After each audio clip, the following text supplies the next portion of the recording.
Students দেখো, এই যে লজিক্যাল সিকোয়েন্স হিসেবে আমরা যদি এই ওয়ার্ডগুলোকে সাজাতে চাই, কিভাবে সাজাবো? এখানে কি কি আছে দেখো, ডায়াগনোসিস, তারপরে আছে ডক্টর, সিক, ট্রিটমেন্ট আর হলো রিকভারি।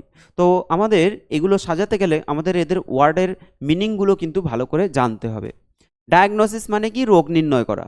ডক্টর তো ডক্টর, সিক মানে অসুস্থ হয়ে যাওয়া, ট্রিটমেন্ট মানে ট্রিটমেন্ট করা, আর রিকভারি মানে হলো সেরে ওঠা। ঠিক আছে, দেখো প্রথমত ধরো কেউ সিক অর্থাৎ অসুস্থ হলো, তাহলে তিনেরটা একে চলে যাচ্ছে, ফার্স্টে চলে যাচ্ছে।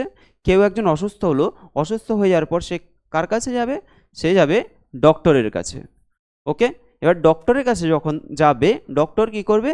ডক্টর ভালো করে চেক আপ করবে, চেক আপ করে দেখবে যে তার কি রোগ হয়েছে, অর্থাৎ রোগ নির্ণয় করবে। ডায়াগনোসিস মানে কি? রোগ নির্ণয়। তাহলে এক হয়ে যাবে। রোগ নির্ণয় করার পর তারপরে তাকে সেই হিসেবে ট্রিটমেন্ট করা হবে। ঠিক আছে, ট্রিটমেন্ট করা হবে। 4 হয়ে গেল। তারপর কি হবে? সে সেরে উঠবে অর্থাৎ রিকভারি করবে। 5এরটা হয়ে গেল লাস্টে। তাহলে সিকোয়েন্স কি হয়ে যাচ্ছে আমাদের?